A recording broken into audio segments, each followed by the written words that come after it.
কখনো কি ভেবেছেন রুকুতে কেন আজিম পড়েন, সিজদায় কেন আলা? কখনো কি একবার ভেবেছেন হাত বাঁধার সময় আল্লাহু আকবার, রুকুতে যাওয়ার সময় আল্লাহু আকবার, সিজদায় যাওয়ার সময় আল্লাহু আকবার, বৈঠকের সময় আল্লাহু আকবার, রুকু থেকে ওঠার সময় কেন সামি আল্লাহ বলতে হয়? এবার আসেন, এই কোরআন তেলাওয়াত আমাদের কাছে দাম কদ্দুর দেখেন। হুজুর যখন আয়াত একটু বড় ধরে, পিছনে যারা আছে এটারা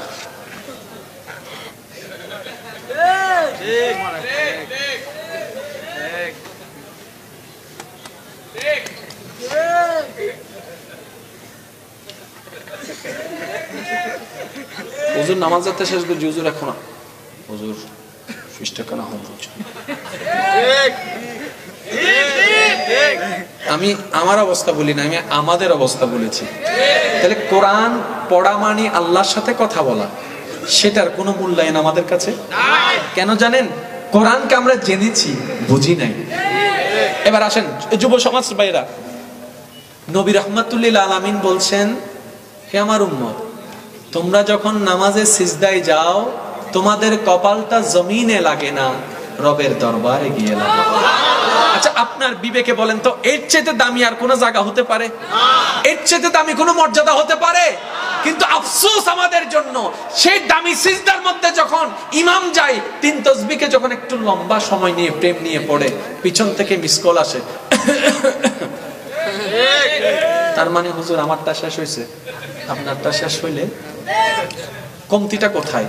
শ্রদ্ধার সাথে বলছি, শেষ আলোচনা, নামাজ, কোরআন, ইসলাম জানার দরকার আর নাই, যথেষ্ট জেনেছে, এইবার বোঝার দরকার আছে।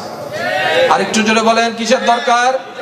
আমার যুবক ভাইরা আমার কথার সাথে একমত হন কিনা আপনারা দেখেন। প্রথম হচ্ছে জানা, তারপর হচ্ছে বুঝা, তারপর হচ্ছে করা। সিরিয়াল কি ঠিক আছে নাকি ভুল হয়েছে? যদি বলি জানা আর করা, বেজাল আছে? বেজাল? জোরে বলেন না বেজাল। লবণের কাজ কি? জানা আছে। চিনির কাজ কি? জানা আছে। মশলার কাজ কি? জানা আছে। রাঁধুনির কাজ কি? জানা আছে। গরম পানির কাজ কি? জানা আছে। তো জানা থাকলে একটা কাজ করেন না, মাঝে মধ্যে যে দেশ বহু কলে হতে গোসা করে জামাইরে তুই রাঁধো বই হাইতারি বানা, বেশিরভাগ কম বেশি হয়তো রান্না করতে জানা, যদি আরে দেয় বরবাতির নহব তো লবণ আছে তো, বউ বলতেছে লবণ দিছি, মশলা দিছি, রাঁধতে পারেন না কেন?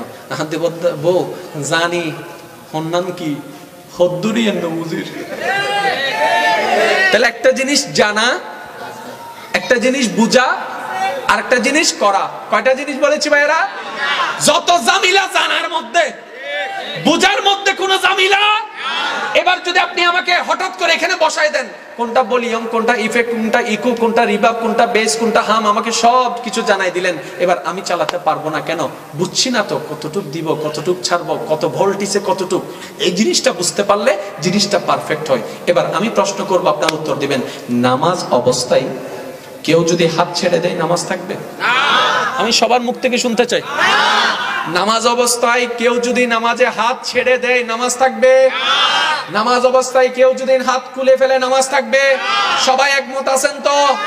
জোরে বলেন না, সবাই একমত আছেন তো? 1 মিনিট বাদে কিন্তু কেউ পাল্টাই যাবেন না। সামিআল্লাহু লিমান হামিদা, রব্বানা লাকাল হামদ। হাত কি বান্দানা খোলা? এবার নামাজি ভাইয়ের কাছে আমি একটু শ্রদ্ধার সাথে, একদম শ্রদ্ধার সাথে প্রশ্ন রাখতে চাই। ভাইয়া, আপনি না একটু আগে বললেন হাত করলে নামাজ থাকে না, তো সামি আল্লাহ হইকুলি ফেলি ওদের তো ভাবি নামাজ হয়। কখনো কি ভেবেছেন রুকুতে কেন আজিম পড়েন, সিজদায় কেন আলা? কখনো কি একবার ভেবেছেন হাত বাঁধার সময় আল্লাহু আকবার, রুকুতে যাওয়ার সময় আল্লাহু আকবার, সিজদায় যাওয়ার সময় আল্লাহু আকবার, বৈঠকের সময় আল্লাহু আকবার, রুকু থেকে ওঠার সময় কেন সামি আল্লাহ বলতে হয়? এটা কখনো ভাবার আমাদের টাইম? যার কারণে নামাজ পড়েছি, বাটপারি কমে নাই। জোরে বলেন না, কারণ রব বলছেন আসসালাতু তানহা আনিল ফাহশাই ওয়াল মুনকার। আমি রব ফাইনাল ঘোষণা দিলাম, যার কাছে নামাজ থাকবে সে কখনো বাটপার হতে পারে না। বাস্তব চিত্রে দেখলাম নামাজি আছে, সুদুদি কমে নাই, নামাজি আছে, বাটপারি কমে নাই, নামাজি আছে, জায়গা দখল তাহলে আল্লাহর কথা তো মিথ্যা হয়ে গেল। রব বলে আমার কথা মিথ্যা নয়, তোমাদের ভিতর ভেজাল। তাহলে আপনি কি চান 10 জনের মতো হতে? আপনাকে তো পাল্টাতে হবে না। সেজন্য আমি অনুরোধ রাখবো, জানা যতটুকু জেনেছেন আলহামদুলিল্লাহ, এবার জিনিসগুলাকে নিয়ে একটু গবেষণা করেন। ওয়াল্লাহি রবের প্রেম যেদিন আপনার অন্তরে স্থান পেয়ে যাবে, আপনি সেই দিন থেকে পাক্কা মুসলমান হওয়া শুরু করবেন। সুবহানাল্লাহ।